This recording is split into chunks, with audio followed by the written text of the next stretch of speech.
Fala moçada, preparados para mais uma malandragem?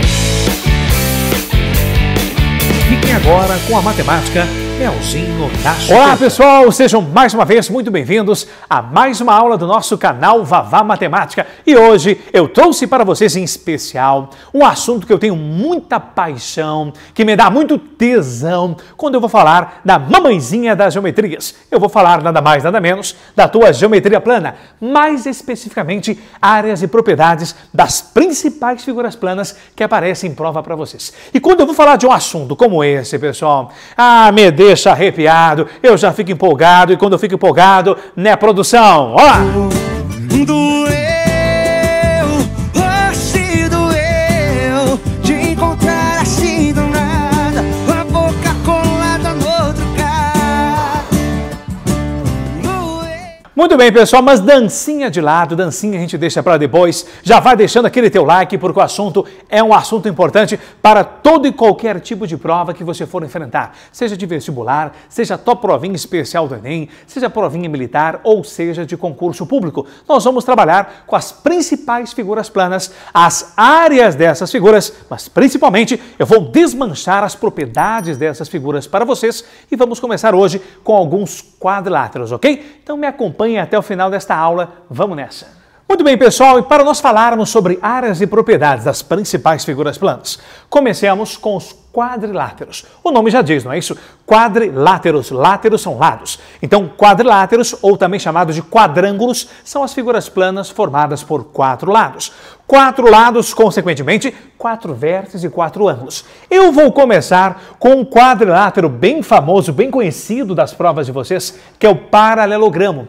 E o paralelogramo, o nome já diz, ele possui os lados opostos paralelos. E no caso dos nossos paralelogramos, além dos lados opostos serem paralelos, ter as mesmas inclinações, eles serão congruentes. Então vou colocar para você me acompanhar aí de casa. Vamos nomear os 4 vértices desta figura, que eu estou representando pelas letras AB.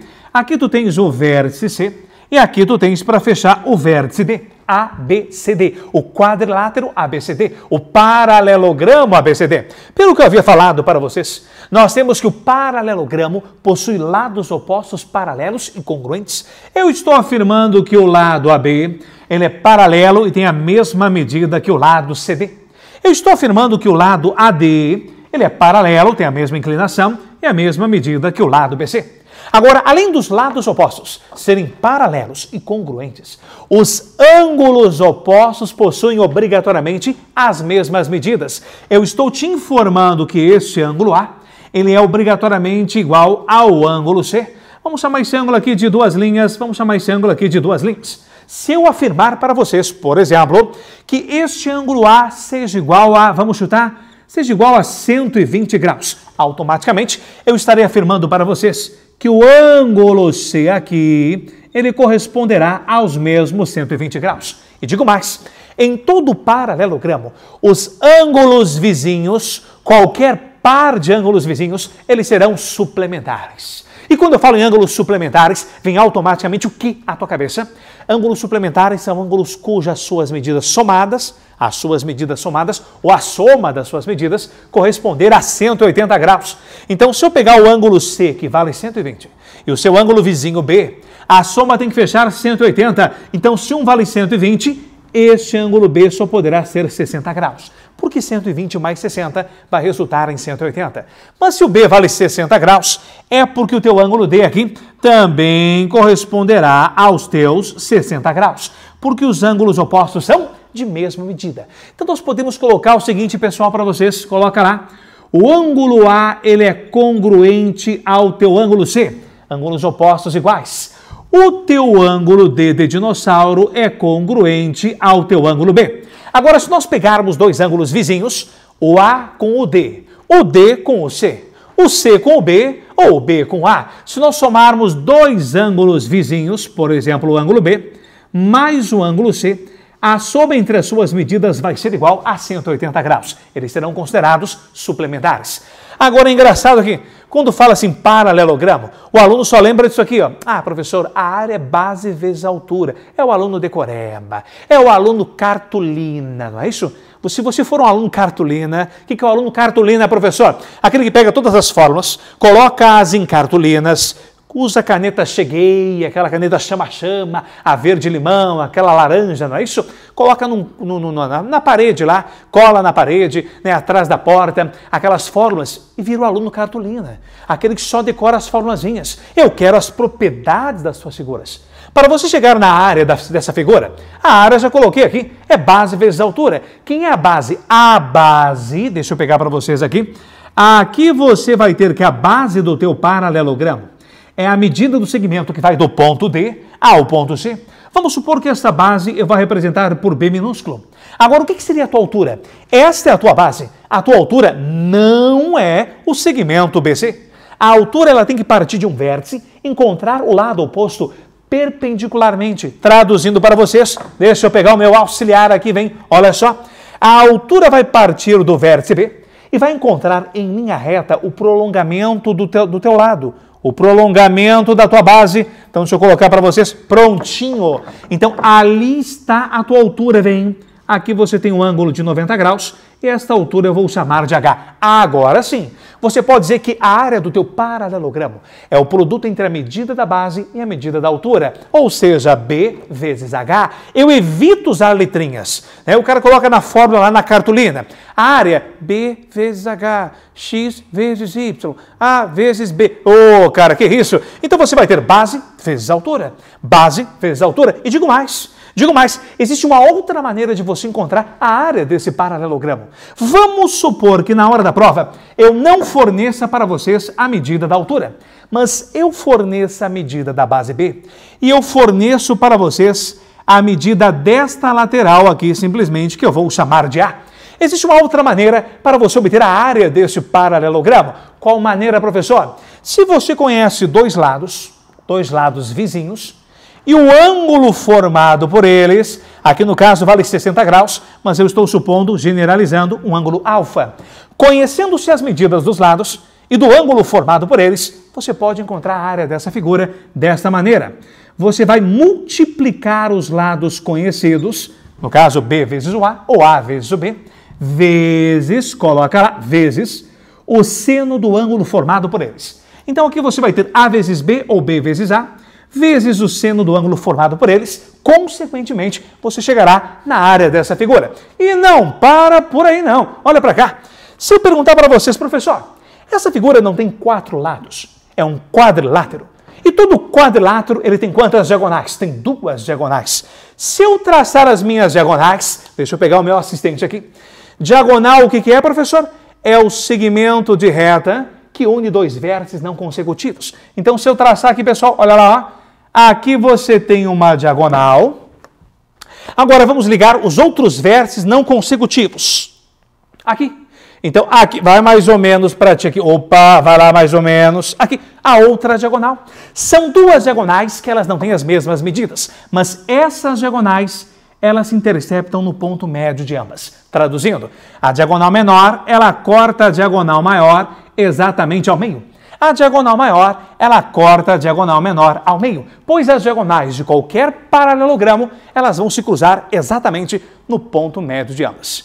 Tranquilo? Beleza? Vamos lá, porque temos mais coisa para ver aí. Vamos nessa! Muito bem, pessoal, vamos dar sequência aos nossos quadriláteros, melhor dizendo, vamos dar sequência aos nossos paralelogramos, já que você viu comigo as principais propriedades de um paralelogramo, nós vamos trabalhar com outros paralelogramos particulares. O teu losango é todo quadrilátero, ou seja, polígono de 4 lados, de 4 vértices, de 4 ângulos internos, mas este teu losango não é um quadrilátero qualquer, ele é um paralelogramo. Pauseia. Se ele é um paralelogramo, todas aquelas propriedades que nós vimos recentemente sobre paralelogramos serão válidas para o teu rombo, serão válidas para o teu losango. A diferença é que ele é chamado de paralelogramo equilátero, ou seja, os 4 lados são todos iguais. Então aqui vem mais uma particularidade, que o teu losango é um quadrilátero, é um paralelogramo equilátero, ou seja, os 4 lados são todos iguais. Mas se ele é um paralelogramo, deixa eu colocar para vocês os vértices aqui. O vértice A, aqui tu tens o vértice B, tu tens o vértice C e aqui tu tens o vértice D. Todas as propriedades são válidas, todas as propriedades anteriores são válidas agora. Os ângulos opostos são de mesma medida. O ângulo A é congruente ao ângulo C. O ângulo B, olha lá, ele é congruente ao teu ângulo D. Então você vai ter aqui, ó, 3 linhas, 2 linhas, 2 linhas. Ângulos opostos de mesma medida. Se esse cara vale 100, esse vale 100. Se esse vale 50, esse vale 50. Mas temos que cuidar, porque ângulos vizinhos, qualquer par de ângulos vizinhos devem ser suplementares. Ou seja, a soma entre as suas medidas tem que fechar 180 graus. Então, se esse cara vale 100, é porque este vale 80, porque a soma tem que fechar 180. Se este vale 80, este vale 80, porque os ângulos opostos são iguais. Então, lados todos iguais, ângulos opostos de mesma medida, ângulos opostos congruentes e ângulos vizinhos suplementares, ou seja, a soma tem que fechar 180 graus. Eu digo mais. Como é que se calcula a área dessa figura? Tu pode perceber, como ele é um quadrilátero, ele tem, mais uma vez, 2 diagonais.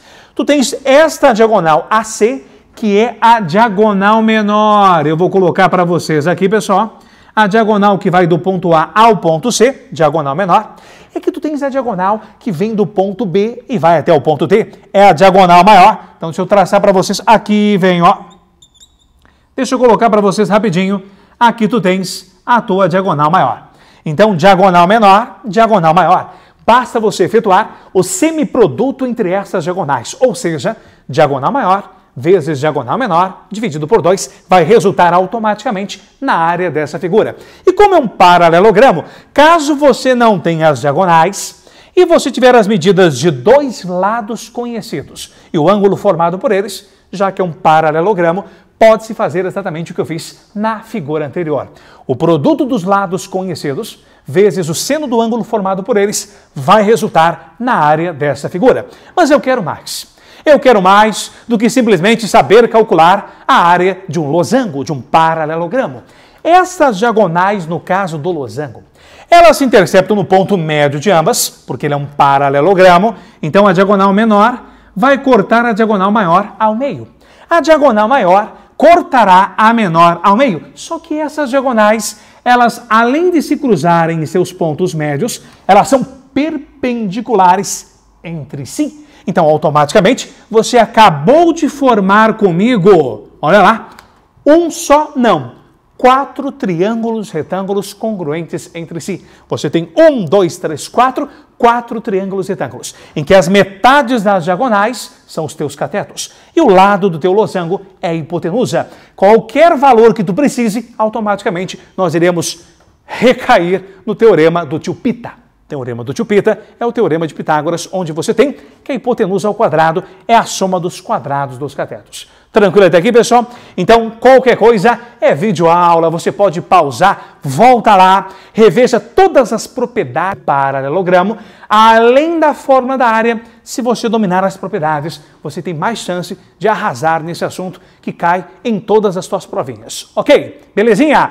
Muito bem. Bom, eu espero que vocês tenham gostado, pessoal, mais uma vez desta aula. Eu espero que eu esteja ajudando vocês, trazendo esses assuntos que vocês mesmos estão colocando nos comentários, estão me mandando inbox, e eu vou bolando as aulas e assim que eu puder, eu vou recheando cada vez mais este nosso canal, ok? Então já estou criando esta playlist de geometria com esta aulinha para vocês. Eu vou colocar outras aulas nas próximas semanas, ok? Se você não se inscreveu no canal, não deixe de se inscrever no nosso canal, ative o sininho para receber todas as notificações e não ficar fora dessa e das outras aulas que estão por vir, para que nós possamos juntos tornar a matemática cada vez mais melzinho na chupeta. Aquele abraço e até a próxima!